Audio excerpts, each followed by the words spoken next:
안녕하세요. 어렵게 느껴지는 정부 정책을 핵심만 쉽게 설명드리는 쭈부의 리뷰 정부 정책 편입니다. 기획재정부에서 최근 2024년 예산안에 대한 가이드라인이 발표되었는데요.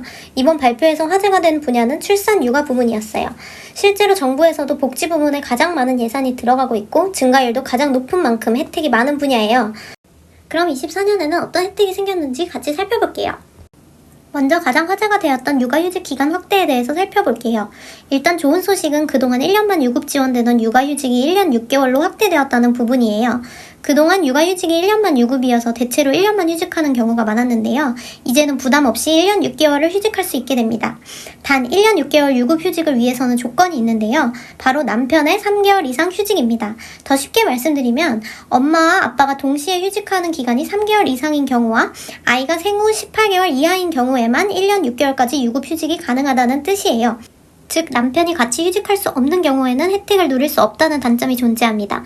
금액도 월 최대 450만원까지 지원이 가능해집니다. 참고로 지금 정책에서는 아이가 생후 12개월 이하인 경우 부모 모두 육아휴직을 쓰면 최대 3개월간 급여를 최대 월 300까지 주고 있습니다.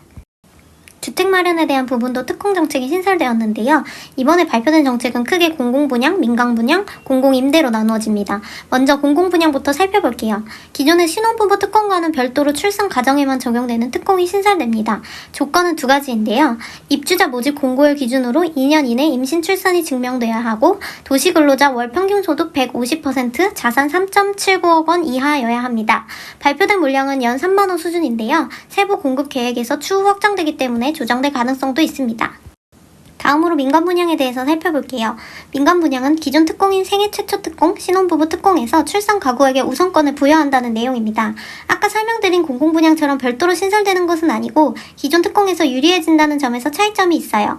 조건은 공경분양이랑 유사한데요. 입주자 모집 공고일 기준으로 2년 이내에 임신 출산이 증명되어야 하고 도시근로자 월 평균 소득 160% 이하여야 합니다.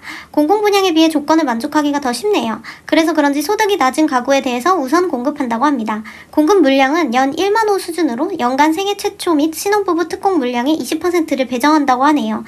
현재 신혼부부 특공을 노리고 계시고 자녀 계획이 있으신 분들에게는 큰 혜택이 될 것 같습니다. 마지막으로 공공임대에 대해서도 살펴볼게요. 신규 공공임대에서는 출산 가정을 우선 공급하고 기존 공공임대 재공급 물량에 대해서도 우선 지원한다는 내용인데요. 예를 들어 신혼부부가 출산으로 2인에서 3인이 되는 경우 더 넓은 곳으로 이주할 수 있도록 우선권을 부여한다는 내용이에요. 조건은 다음과 같은데요.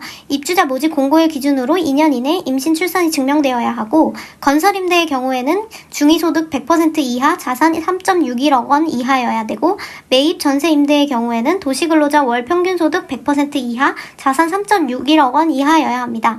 공급 물량은 연 3만호 수준으로 신규 공공임대로 연 2만호를, 건설임대 재공급으로 연 1만호를 공급하려는 계획입니다. 신생아 특례 대출도 이번에 도입되었는데요. 대출을 받을 때도 여러 가지 요건이 완화됩니다.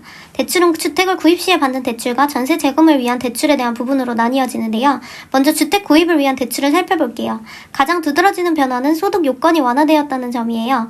기존 신혼부부 대출 혜택을 위해서는 소득 7천만 원 이하였다면 출산 가구는 1.3억 원 이하로 소득 기준이 대폭 완화됩니다.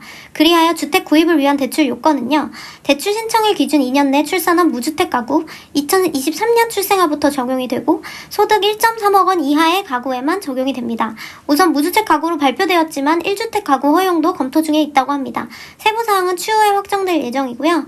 대출 대상도 주택가의 9억 원 이하, 대출 한도는 5억 원으로 상향되는데요. 자산 요건은 기존과 동일하게 적용되어 5.06억 원 이하여야 합니다. 금리의 경우에는 소득에 따라 다르게 적용되는데요. 최대 금리가 3.3%라는 점에서 시중 금리보다 약 1에서 3% 저렴하네요. 또한 자녀를 추가로 출산할 시에는 한 명당 0.2포인트 추가로 금리가 낮아지며 특례 금리 혜택도 5년씩 연장됩니다. 단 최대 기간은 15년이니 3자녀까지 적용된다고 볼 수 있습니다. 전세자금 대출 혜택도 살펴볼게요. 기존 신혼부부가 6천만 원 이하까지 적용받았었는데 출산 가구는 1.3억 원까지 적용받을 수 있게 되었습니다. 조건은 위에서 설명한 구입 대출과 동일하고요. 자산 요건은 기존 전세 대출과 동일한 3.61억 원 이하입니다. 대출이 가능한 전세 보증금 기준이 상향되었어요. 수도권은 5억 원, 지방은 4억 원으로 각각 기존보다 1억 원씩 늘어났습니다. 특례 금리는 1.1%에서 3%로 역시 시중 금리보다 약 1에서 3% 저렴하네요. 전세 자금 대출 역시 추가 출산한 경우 한 명당 0.2포인트 추가 금리 인하 혜택이 있고 기간은 4년이 연장되고 최대 12년까지 가능합니다. 지금까지 출산 가구에 대한 여러가지 정부 혜택을 정리해보았는데요. 도움이 되셨다면 구독과 좋아요 부탁드립니다. 감사합니다.